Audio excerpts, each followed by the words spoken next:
So I want to welcome all of the attendees. Again, my name is Abner Mason, and I am the founder and CEO for Same Sky Health. I'd like to welcome you to this webinar, which we've titled Achieving Equity, Coordination, and Care. It all starts with data. And on behalf of the panel, who you'll meet shortly, and Manifest MedX, I want to welcome all of the attendees and thank you for taking the time today to join us. COVID-19 has highlighted the deep disparities in health and health access plaguing our communities. It has also underscored that data gaps perpetuate inequities and block progress. It has also underscored that it's really important for us to take action. So improving health equity requires quicker insights and better data.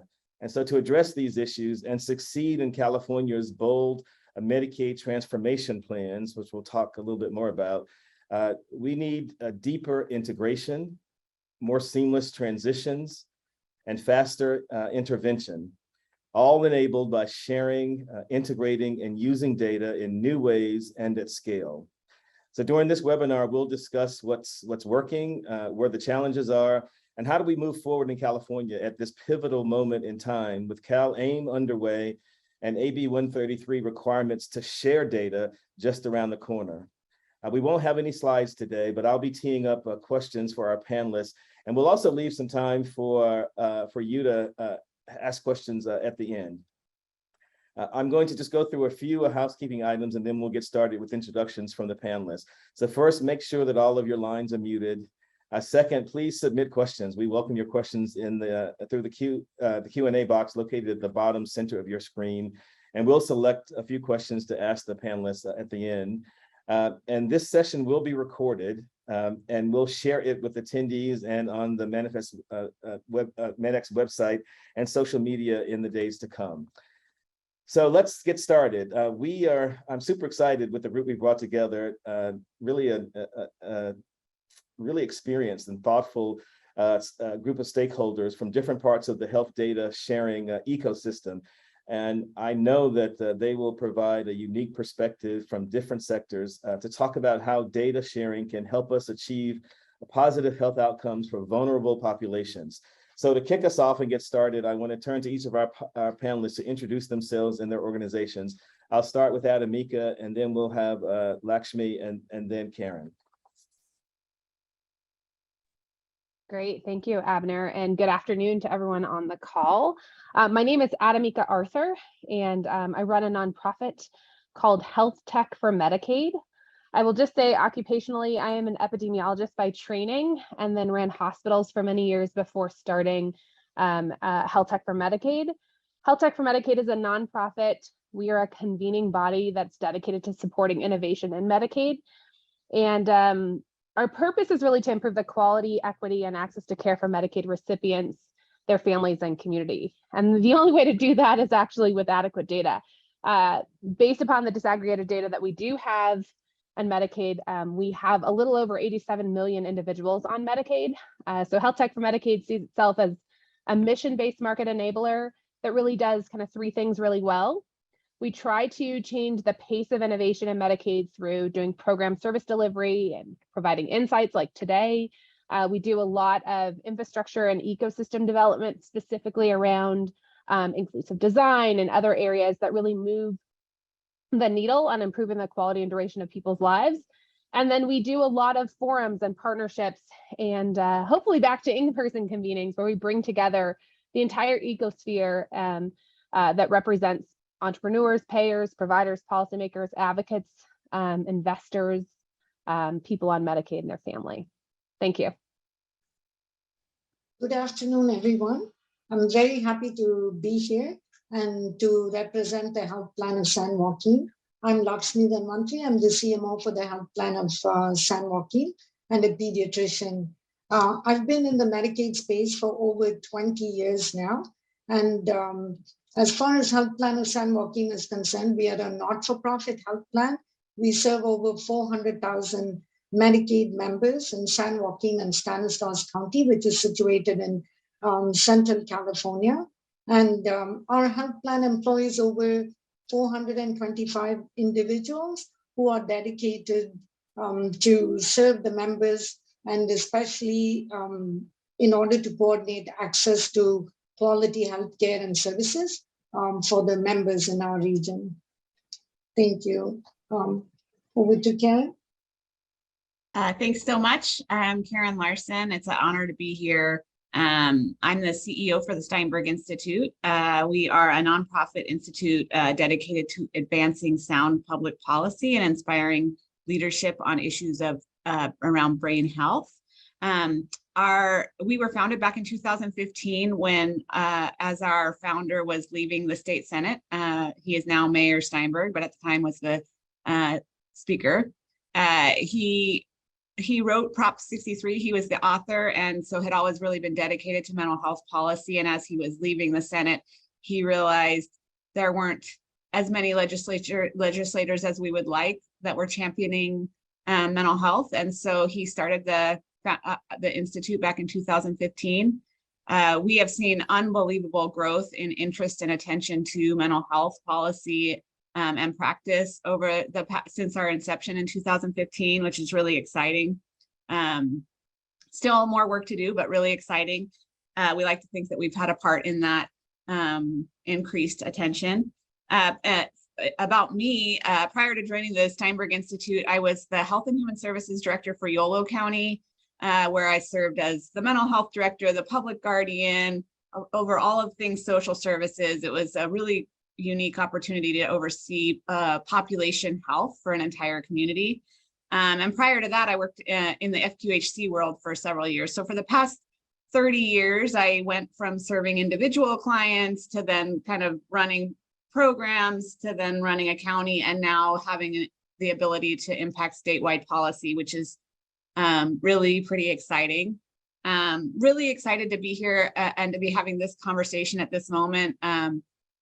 Data is so critical to improving the quality of care and the outcomes for the people that need us the most. And so I think this is a timely conversation and something that I'm personally am very passionate about. So thank you for having me. Thanks very much to all of our panelists. So let's jump in and start with some discussion about what COVID has taught us about health disparities and access. So let's start with you, Adamika. With your background in epidemiology, how has COVID-19 exposed health disparities and access?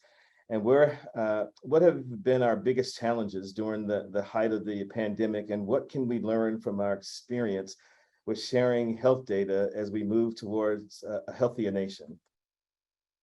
Well, that is a loaded set of questions, because I don't know that I will ever be able to talk about the devastation and destruction and loss of so many really critical people to our ecosystem and our economy.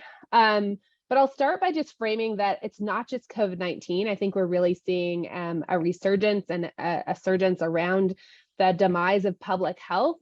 And I think since I have the stage, I'll just say it's COVID-19, now monkeypox, now polio, and other emerging pathogens that we have to be really thinking about.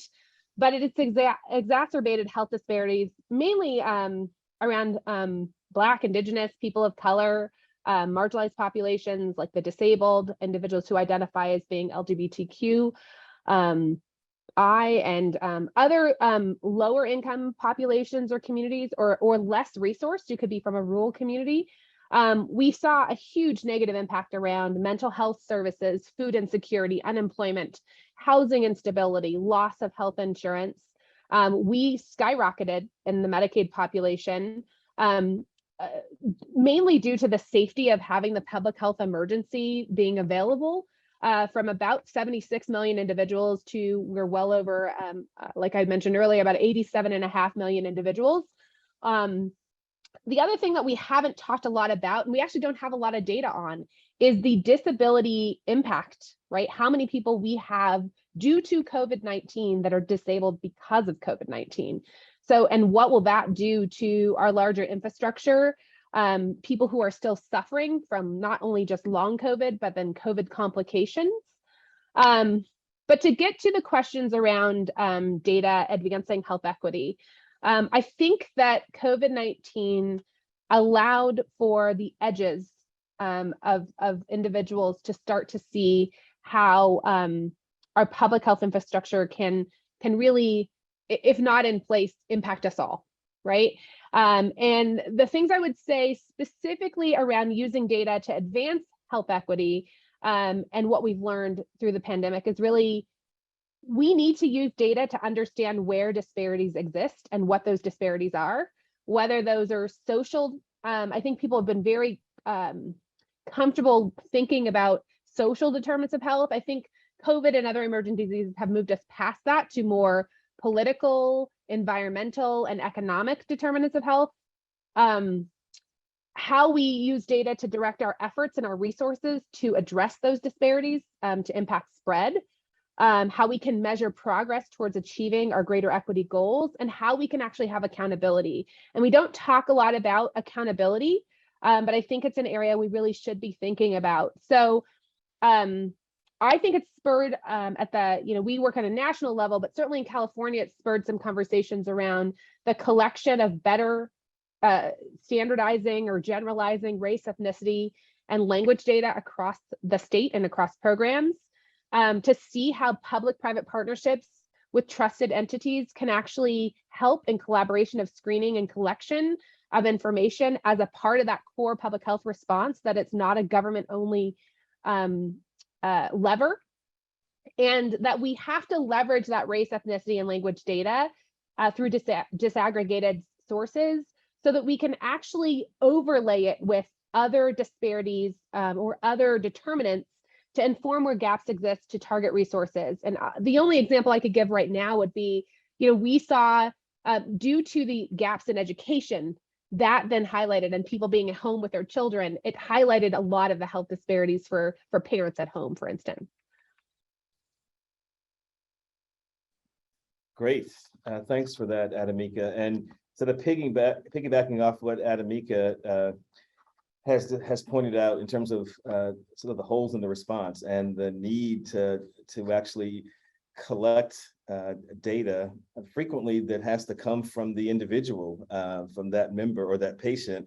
Let me turn to you, Dr. Dunlongtree, and talk about the work that you're doing at the Health Plan of San Joaquin. So you're the Health Plan of San Joaquin, or HPSJ, as we who know it lovingly call it.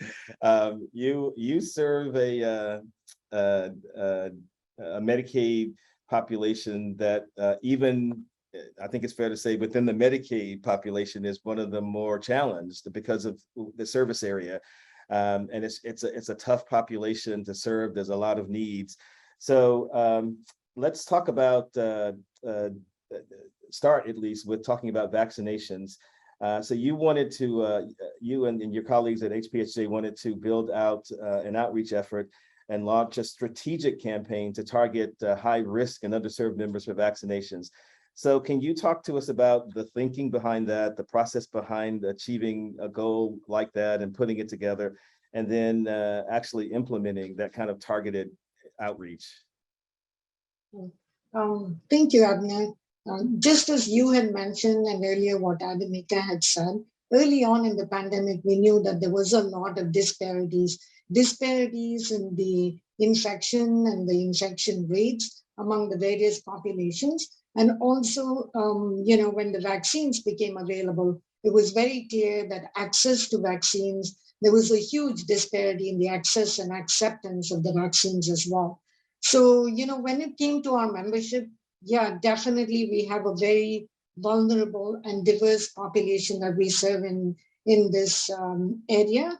And therefore, we were interested in not just making sure that we outreach to our members and provide the vaccines. It's how do we prioritize? How do we work in different ways with different subsets of the population? I think one of the biggest strengths that our health plan has is that we are very focused on the community, and we work extremely well with the community. And the community here is as such, the public health departments, the CBOs, the local hospitals, and the health plans, we all came together and we said, how are we going to address this? And of course, the very first requirement was for data and for having actionable reports. We knew that, the way we outreach to the Black population wouldn't be the same as we would same type of outreach that we would do to the Hispanic population. And similarly, for the homebound individuals, what we had to do was entirely different from those that were mobile. So looking at all of this, we said, how are we going to get this level of data? So we turned to our local HIE, which is Manifest Medex, and we worked with them. So we have claims and encounter data available to us. So, that is fed into the HIE, and all the various clinical, the entities like hospitals and big federally qualified centers, they feed their data to the FQHC as well, the clinical data. So we had access to claims data, clinical data, as well as demographic data. So we were able to get from the HIE reports at the level of the various zip codes. So we knew where, which are the zip codes which had the greatest needs, and then the different ethnic groups. There was definitely disparities we saw with the highest number of unvaccinated individuals among the Blacks and the American Indian population as well. That was the group where there was the highest disparities. So we were able to, work with the CBOs, like the Black and Sint Health group, to focus on those different, ethnically diverse groups. And then when it came to the homebound individuals, we were able to work with the public health department that sent out, that sent out their nurses to the patients' homes. And of course, Abner, you know that we work with Same Sky with your organization to outreach to all the members in terms of texting them. That was an easy way with everyone that had a phone number that we could use to text. We texted everyone, telling them about the importance of vaccines and why it was important for them to either call us or to outreach to their provider and the various areas where vaccines were available to them. So all that information was texted, and this was followed up by calls to members where we didn't have, their cell phone numbers, and also to the high-risk groups. All of this information, we were able to partner with the HIE and get the different levels of information so we could, target and tailor our interventions to the different groups. Great, and I just want to really thank HPSJ for their leadership on this issue. It was HPSJ was one of the first plans that came to my company, Same Sky Health, and we were already working with HPSJ on other areas, but you highlighted the need to tailor outreach to address hesitancies, tailor it to the unique kinds of concerns that different people in the population have. This was an example of where one size fits all just wasn't going to work. If you were going to send the exact same message to everyone, trying to address their hesitancy. So first of all, we're talking about people who have not gotten vaccinated, who even after vaccinations have been available for a long time and they've heard every message, they've seen ads on TV, and they still haven't. So we are talking about a group that is truly vaccine hesitant.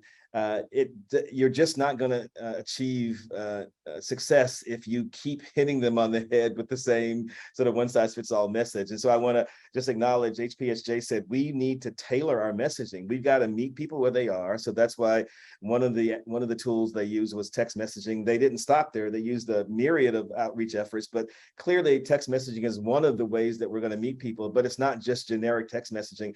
It's also tailoring it so that we can understand what are the hesitancies in different groups in the population, both ethnic groups as well as location. Interestingly, people who live in certain parts of the state had different beliefs about the virus than in other parts of the state, and it was geographically, there were geographical issues involved. There was obviously ethnic and race and ethnicity groups felt differently, and so our goal was to understand that and to tailor the messaging and to reach out to people. And it turns out it really does does work. If you engage people in a way that is more personalized and customized and takes into account who they are, what they believe, where they live, the kinds of experiences they've had with healthcare. If you take that into account, you will get better results. And we have gotten, I want to again really commend Lakshmi and HPSJ for being one of the first health plans. We worked with about 7 health plans in California on vaccine, getting vaccines in arms, and we had a lot of success. But one of the things I just want to highlight from the Same Sky Health perspective is it's very frustrating to people when you're reaching out to them and trying to get them to get a vaccine when they've already gotten the vaccine. And the way the vaccine worked in California was you could go anywhere. You didn't have to go to your provider. You could go anywhere. And that was the power of, I think, the state starting to collect at the state level, but it represents the power of data sharing. We were able to start to get, not at first, but after a while, we were able to start to get results files, meaning people who had been vaccinated, and we could compare that against files that we were getting of people who we thought we needed to reach out to, and we were able to pull out the folks who had already been vaccinated. And it's just an example of how you can increase the efficiency and save money and by data sharing. And this was an unusual thing in California. Typically, we wouldn't have had that kind of results data statewide. We did something different with COVID, and I think it should be an example for us of just the power of data sharing. And then the last thing I'll say just piggybacks on what Adamika said. I think if we had had a robust data sharing capability before the pandemic broke out, we would have been able to identify challenging areas sooner. We'd have been able to identify disparities between groups sooner, and we could have targeted our work sooner to address hesitancies, because we would have found out where they were, and we would have found out where the gaps were. I don't want to sound extreme here, but a lot of people were infected, and some probably lost their life because we were unable to figure out early enough where we needed to target our work. And that's just a fact we have to accept, because we didn't know how to target. We didn't know where the challenges were. We didn't know where the disparities were. We couldn't target appropriately. And we ought to not let that happen again, right? And I think this webinar is about. We got to figure out how to make sure that going forward we can get the early indications because we're sharing data, and we can find out sooner rather than later where we need to focus our activities. So Abner, I think you're being kind, though. HPSJ for that. Sure. I was just going to say, I think you're being kind. We actually did, and we are still doing it, right? We have an outbreak. We have a WHO outbreak right now in certain populations around the US in monkeypox, right? Which is a person-to-person, another virus, very different, a orthopox virus versus a coronavirus. But we still haven't learned the lessons. And that's why I said there's also the political determinants of health, because we've gotten caught in our own politics sometimes around like our lives, right? And what we value in our lives. So I think you're being kind as a moderator. I think we need to probably call a spade a spade. We have to collectively figure out how we can save our communities. Right. I think your point is, and I take it, we have to do better. I mean, the truth is we are not doing what we should be doing, and certainly not what people deserve, and we have to do better. So I definitely take your point there, Adamika. And so I'm sure that, Karen, you agree. So I want to turn to you now and talk about a little more about underserved populations. So health plans and hospitals and providers and policymakers recognize the need to do more. We've got to, collect race and ethnicity and language data, which we're not doing. We need to do that better. We didn't even do it, adequately with the COVID vaccination, efforts and testing efforts that we did. So we need to improve, no question, when it comes to race and ethnicity and language, because there are huge disparities there. But as you know, that's not enough, because the social determinants of health profoundly impact a person's ability to engage in healthcare, and to be healthy. And so and behavioral health is a huge factor when it comes to how the social determinants can get in the way of people getting care. So can you provide some insight into how you use data to address inequities in social services, and more generally, how we can improve care for vulnerable populations? You have been, you've had a vantage, a perspective, a position that very few people have, to see this up close and personal as the director of Yolo County's Health and Human Services Agency. And now you're in a new role that is even more focused on behavioral health. But can you talk about, kind of what you've learned and how you were able to start to move the dial in Yolo County? Yeah, happy to.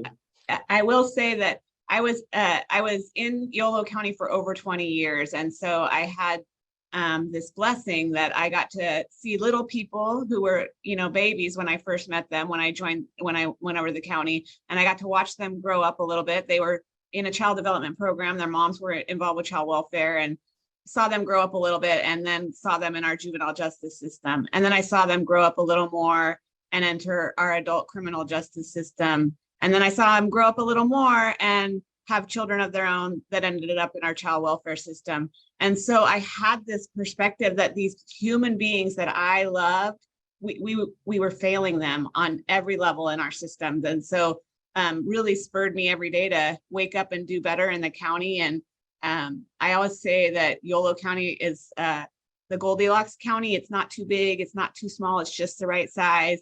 And so we all had this dedication to working across our different silos, our different systems, in order to improve the outcomes for our community. And one of the most inspirational places we did that was with our criminal justice partners. As I'm sure everyone knows, people with mental health and substance use disorders are disproportionately represented in the criminal justice system. And so we brought in an outside consultant, and they helped us share data across the courts, the district attorneys, the behavioral health, our homeless providers, and really do this crosswalk so we could see where these people, where there was overlap between systems and where we had the biggest gaps. We actually did a process called sequential intercept mapping, where you kind of break down the criminal justice system into several different kind of touch points. And because we were able to do that, because we were able to share this data across our systems, we could really target where we wanted resources to go, what grants we wanted to apply for, and see the improvement over time. And it was, nothing short of inspirational. Still totally more work to do, but we were able to get the buy-in of our friends with guns, that I like to say, and they actually ended up helping us fund many of the projects that kind of reduced some of this disproportionality. And ultimately, our district attorney's office ended up doing some changing their entire practice. So they did basically blind charging, where they didn't look at race and ethnicity as a part of their charging when they were making charging decisions. So it really transformed an entire system, and was something that was inspirational to be a part of. That's really great. Thanks for sharing that. And as a follow-up, going a little deeper on mental health. So the Mental Health Services Act is legislation dedicated to creating a dashboard to address disparities in behavioral health. And it was for counties to put this together. And the legislation was championed by Darrell Steinberg, who you mentioned earlier. I'm wondering, now that you have transitioned from your role in Yolo County to being the CEO of the Steinberg Institute, can you tell us more about the need for this legislation? Where do we stand now? And then specifically, how does a strong data infrastructure influence the success or not going forward? Yeah, the Mental Health Services Act brings in billions of dollars to California mental health system. But because we don't have a dashboard and a way of sharing that data publicly, it's hard to tell all of the success stories. And so that's one of the pieces of legislation we're championing this year. And all signs point to go in terms of creating this dashboard. We'll see next month when our friends across the street at the Capitol are back. But I will say that I am committed to moving our statewide system forward with a focus on continuous quality improvement. And we cannot improve the quality of care and the outcomes for the people we serve without having data. So that's, I will say, and I'm totally biased, I will own that the behavioral health space is perhaps the most important one to really dig into. You know, when I looked at people in our criminal justice system or our child welfare system in my prior role, 3/4 of them had behavioral health conditions that needed to be treated. And so if you just kind of extrapolate that statewide and think about the cost of mental health and substance use disorders to all of our systems, including Medicaid, you know, if we do it right, not only do we improve the lives of those folks that we're charged with serving, but we also save billions of dollars that we can reinvest in things that address the other social determinants of health. So I think that's my answer for you. Excellent. So let's turn the discussion to some big challenges that California is facing. Good news, but they're big challenges. So first is this Medicaid transformation initiative called CalAIM. California has always sort of led when it comes to Medicaid innovation. So CalAIM, I think, is an example of that. But I think we have fallen behind some other states when it comes to data sharing. And it looks like we're trying to make some steps forward there. So first, let's talk about CalAIM. It is the most ambitious Medicaid transformation effort in the nation. It will provide enormous funding for social services as complements to medical care, and to create new population health infrastructure and address healthcare quality and equity gaps. So basically, it's a recognition that we have to put together healthcare providers and social services, that you can't have the healthcare outcomes we want if we don't address the social needs that people have. And so recognizing that, but not just talking about it, actually putting structure and funding behind it is what CalAIM is all about. And I think it has the potential to improve outcomes. And so we're excited about it. But at the same time that's happening, you know, the legislature and the governor has passed, and the governor signed AB 133, which now requires providers and health plans to share data with each other by 2024. And given, if you know anything about data sharing in California, you know that, 24 months is not a lot, is a very short time to get something major done around data sharing. So it's an aggressive schedule. It's a big step in the right direction for California. It compels providers to take action.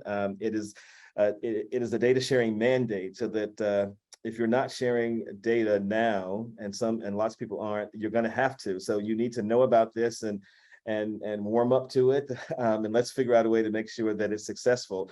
The policy also recognizes the important role that health information exchanges play, and they have played in California and will continue to play.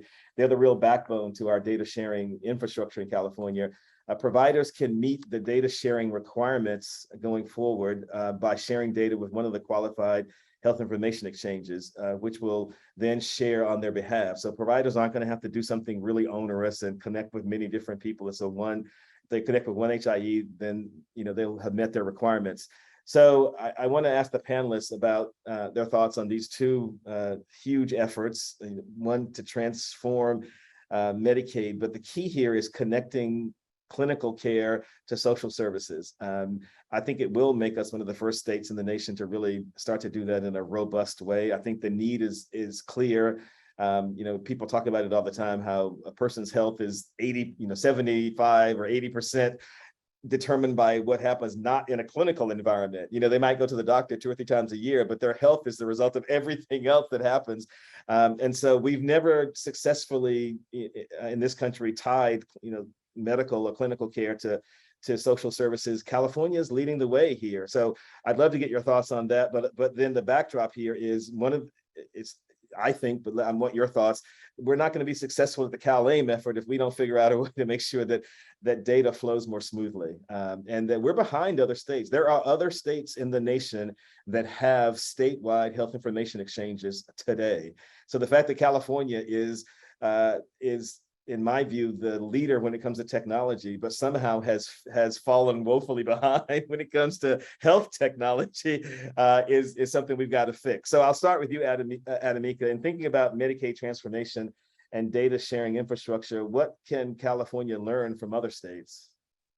Yeah, I mean, I've intimately been involved in Medicaid in California since the writing of the 1115 waiver in 2005 that actually expanded Medicaid, right? So have watched this happen over time. And while I agree with you that California has always positioned ourselves to be on the cutting edge, we've often fallen a bit short. And I do get the advantage of spending time with, the 55 other jurisdictions that do work, whether that be states, the District of Columbia, and also many of our territories. I think that there's 4 things I'd want to think a little bit about, just to kind of answer your question well. So I think there's a local, state, and federal response to these unique needs. I think we often have to think a bit beyond Medicaid. A little hard for someone like me who spends my life breathing and sleeping this. But if we don't think about coverage gaps, we are going to be really in bad shape. And it's going to take data to see those coverage gaps. Who e-migrates and immigrates on and off Medicaid, and what do those coverage gaps look like, especially with what we know with the public health emergency ending, and potentially an economic downturn happening at the same time. So that's one thing. When we talk about things like California AIM, it's really a state level Medicaid reform. And there are lots of states that are doing this sort of work. And so how can states work together, right? How can we see models that are working in other areas? There actually are 35 states that are promoting at least one strategy to address social determinants of health through their MCO contracts. And of those, California AIM basically says they want to integrate more seamlessly with other social services, especially those with most complex needs. The thing about that statement is it's not drilled down enough, right, to actually create impact. And so sometimes that's what we do. We have these broad-based statements, but it really doesn't mean something. And so I think we really need to break down, what does integrate more seamlessly with other social services mean, especially for those with the most complex needs? Who are those people? Where do they live? How do we reach them? The other 2 areas I think that would be helpful is to think a little bit about some of the innovative utilization of our Section 1115 waivers. And our opportunity right now with the Biden administration, specifically around racial and ethnic disparities, including maternal and infant health, right? Behavioral health care, COVID-19 outcomes. Another thing to think about is expanding the funding, right? And looking at where we're doing that for our non-clinical needs through the med supplement benefits, right? So meal provisions, transportation, in-home support services, all of those things are kind of being overlaid and require data to help us get there. And so it's more than just CalAIM. It's like, how does CalAIM intersect with our local jurisdictions, our cities, our municipalities, and also our counties? We have 58 counties in California, and they all look tremendously different. And having worked and been a hospital leader in 5 of them or 6 of them, right? Like, the needs are significantly challenging. So we can't take a state mandate down. We really have to have data in our ecosystem to be able to make a difference. The thing I will say on the health tech side, because I do think we need to be thinking forward as we're also looking, is that without proper data, our population analytics and our consumer engagement is not going to work. It's not going to happen. We won't be able to have digital health adoption. We won't be able to have patient engagement through a multicultural lens. And we certainly won't be able to demand more information in regards to our social services or our environmental needs. And so how do we collect and report SDOH information, for instance, and track those performance measures against MCO contracts? So that's a mouthful, and I tried to break that down. What we can learn from other states, how we need to think micro in our own municipalities and cities and macro at the larger state level, but that we need to be generalized. We need to be very specific around what these broad statements actually mean. Who do we want to impact? Where do they live? How do we want to change their lives? What does that look like? So that we can actually make a difference. Thank you. That's I really appreciate that, and I love the fact, on the one hand, because I'm a Californian, it saddens me that we're not as ahead as we should be in California. But as an American, it's encouraging to hear that you're seeing some other states do some stuff that we could learn from. And I think it's, states are supposed to be laboratories of experimentation. Well, let's take that seriously and learn from what other states are doing. We don't have to necessarily reinvent the wheel every time. So I will say I'm a proud Californian myself and have deeply worked on Medicaid for well over 20 years at the delivery system level, with the 1115 waivers myself. But I think there is advantage to seeing what other states are doing and seeing how we can learn. Like, how can we learn how to better treat our Native American population from New Mexico or from Colorado or from Alaska, right? Where they have, and I think that there might be some intersections specifically around once we have disaggregated data, and we know, like Lakshmi said earlier, like we know our Black residents are impacted, right, in San Joaquin County. And so how do we see other counties that look like that? Is that Aurora, Colorado? I have no idea, but I think that is the power of data. If it's transparent, we can all view it. Right. I think it's actually, as I said, I think it's encouraging to this idea that we don't have to figure everything out ourselves. We can actually learn from some other people. That we ought to be encouraged by that. So thank you. I'm really glad you brought that up, because we have to get encouragement everywhere we can get it, right? And that's an encouraging thought that we can learn from some other folks. Lakshmi, can you speak about population health strategies and the importance of claims data when addressing health inequities? Because you're the plan, and you've got that vantage point. So talking from a plan's perspective and looking at everything that's going on with the Department of Healthcare Services in California, actually, I'm cautiously optimistic that at least the plans right now and are very, very aggressive. Their thinking is along the right lines. And in terms of population health, what the state is planning is two things. One is the population health management program, and the other is population health management service. So as part of this service, that is what the state is envisioning, is they'll get the data from all the sources, whether it is data from all the HIEs, from health plans, and all the other programs that were carved out of the health plans. For example, California Children's Services, the mental health data, and the social determinants of health data as well, public health data. They want to aggregate all this data into that one big, I see this as a mega warehouse of data. And then they want to actually risk stratify members and risk tier members into different groups so that everybody gets basic population health, which would be, which would really be preventive health and wellness care.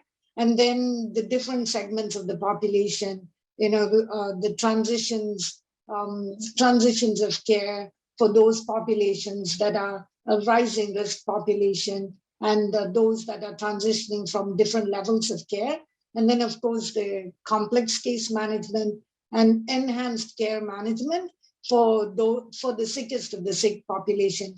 And they've also allowed the health plans to implement 14 different community supports programs. These are new benefits, like housing, assistance with housing, food, sobering centers, all these, there are 14 such social programs that they now allow us to administer those as benefits. So this is going to be an additional level of support for our members. So that is why we are very hopeful. But also, to Adamika's point, we can't do this overnight. We have to build it over time. And as we are building all of this, we definitely have to learn from, others who have done this successfully, other states, from everywhere. But at least this is the most aggressive. I worked in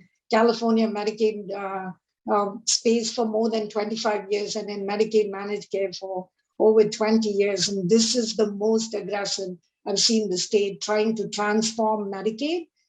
I think their heart is in the right place. The actions are following, but we have to implement a lot of these interventions. So we are cautiously looking at it and saying how much of this is going to be successful. And we are doing our best to implement several of these programs. We are already underway with ECM, community support, with our population health management program. And I know your question was based specifically on claims data. Yes, we have a lot of access to the claims and encounter data. It's very helpful because it tells us who are the members that are utilizing services, what types of services are they utilizing, and which are the members that are not utilizing any services at all, especially the preventive services, so we can target the different groups of members. But, claims and encounter data in itself is very insufficient for, developing a population health management program. We need much more than that. We need pharmacy data. We need, EMR data.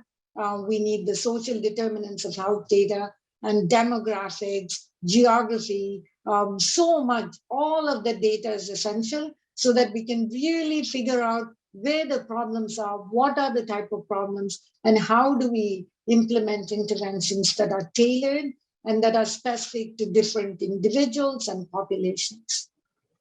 That's really helpful. Thank you for that. And Karen, question for you. How can we avoid sort of boiling the ocean on behavioral health and social data? And how does this framework play a role in that? So the key, maybe another way to put that is, how do we move forward in ways that the steps are small enough that we can really make progress and measurable progress? Because sometimes when you try to do too much in one step, we end up not achieving much at all. There's a lot of activity, but there's not measurable results.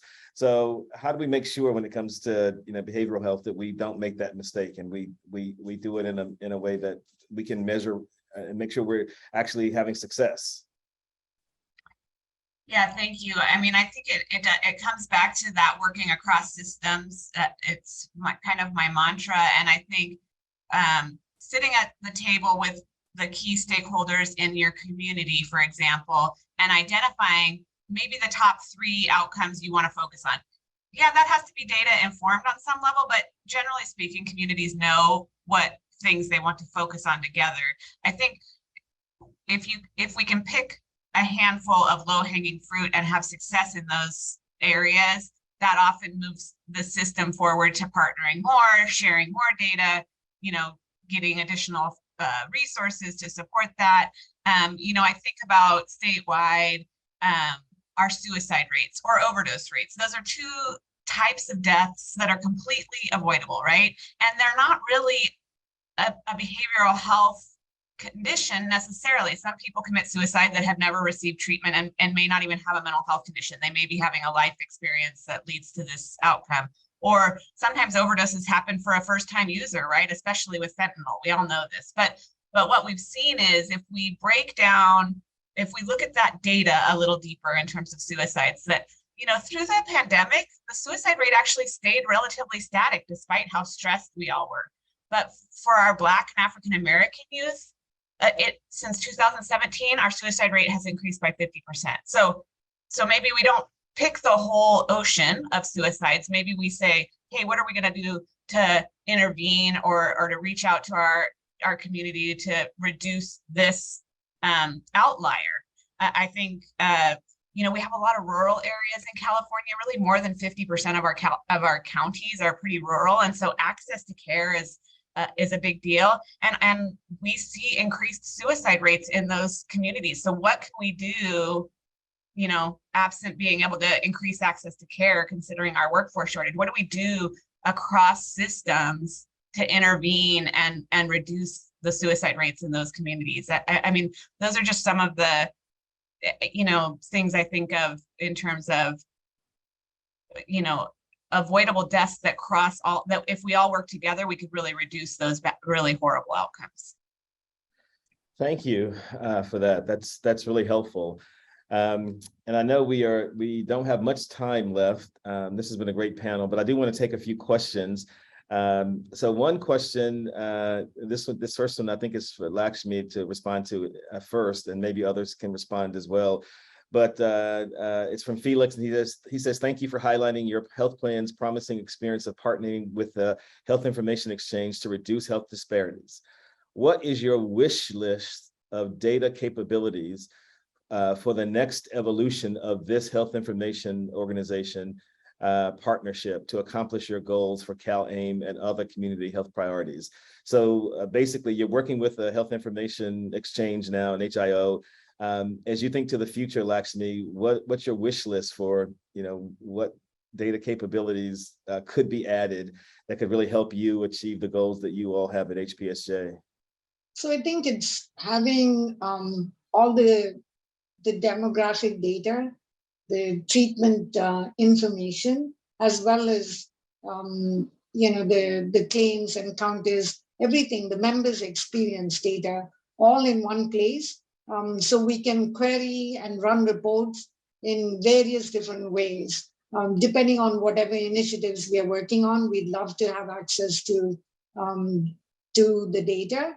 And the HIE is as good as the people participating, right? So we need every healthcare entity to participate and to you know, deposit data into the HIE.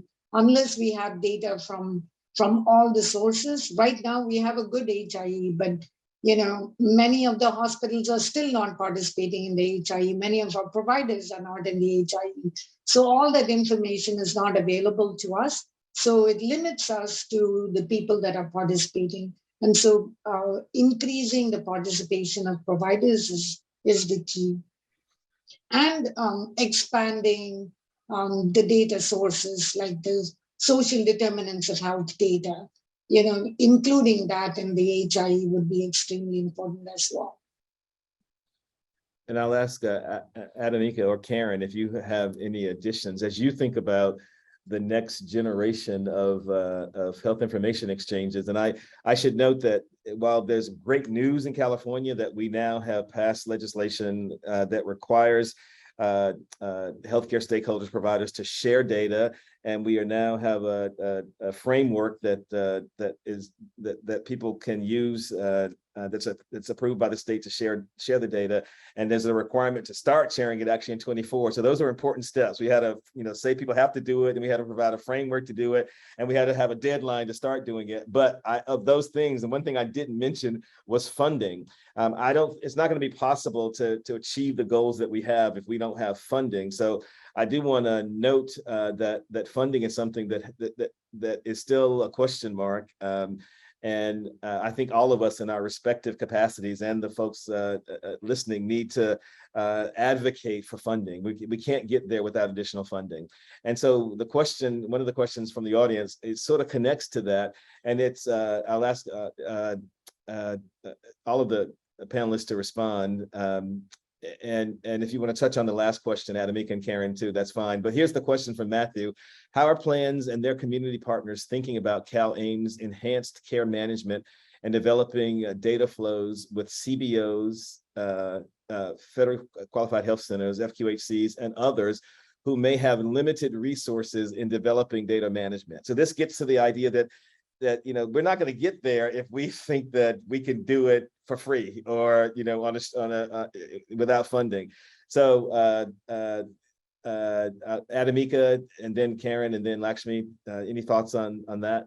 We have 4 minutes, so I'm going to try to answer in a minute. I think it's going back to what are the core responsibilities of an HIE, and then what use cases will better data help us with. So one is, how do we adapt and advance our data infrastructure needs, and then meet the interoperability regulations at the same time? What I would say, let's not lose sight of things that often trip us up, and we have put a lot of money in California into this system already. But how do we evolve our workflows? How do we enhance, patient care, right, and population health, and really start to think about use cases where we can use data to actually improve people's health? I think there is, because there's been so much of an infrastructure and money poured in with not a lot of outcome on the back end in California, there's a lot of like noise.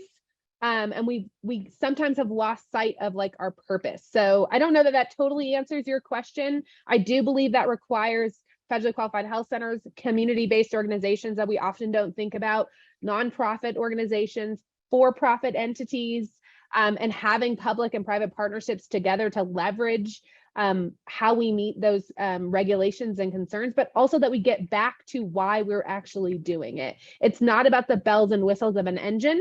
It's really about making sure we can use it to improve people's health. Thank you. Karen, Lakshmi? Yeah, I think, we find ourselves in this beautiful moment in time where all of the things we wanted to happen in the Medicaid world are coming. Unfortunately, they're coming all at once on the heels of a pandemic. And, we are seeing in the behavioral health space, in the public health space, just unbelievable shortages in terms of workforce. And so when we talk about resources, I don't actually think that more money is always the answer. I think more humans that can fill these positions is what we really need at the moment in order to implement this, bold transformation of our system. I also think that, like, in the crystal ball of what I would want in the future, public transparency in terms of some of these data points and outcomes. I mean, these are public dollars that we're talking about when we're talking about the Medicaid system, and even on the private side, I think that the public is entitled to see how we're doing in terms of outcomes, and to be able to learn from one another for those places that are doing better than others. Great. And Lakshmi, any final thoughts? I think we need to begin somewhere, and the state has been quite ambitious. Those of us that have had to implement a lot of these changes and the programs realize that a lot is happening at the same time. But I also understand there was a great need, especially with the pandemic.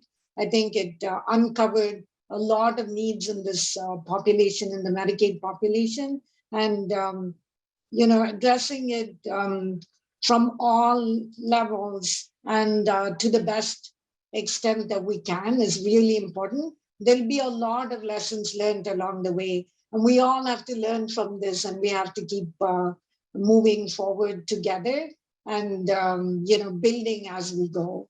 But the need is definitely there. Well, thank you for that, Lakshmi and Adamika and Karen. Thank you. It's a great panel. Thank you for your passion and for all of your work. I want to thank the audience for joining. We're at the top of the hour. There'll be a recording of this webinar available on the website for Manifest MedX. Then you can go to the website to get additional information on this topic, and also get the Manifest MedX website. Thank you again, panel and audience. And this concludes our webinar. Thanks, everyone.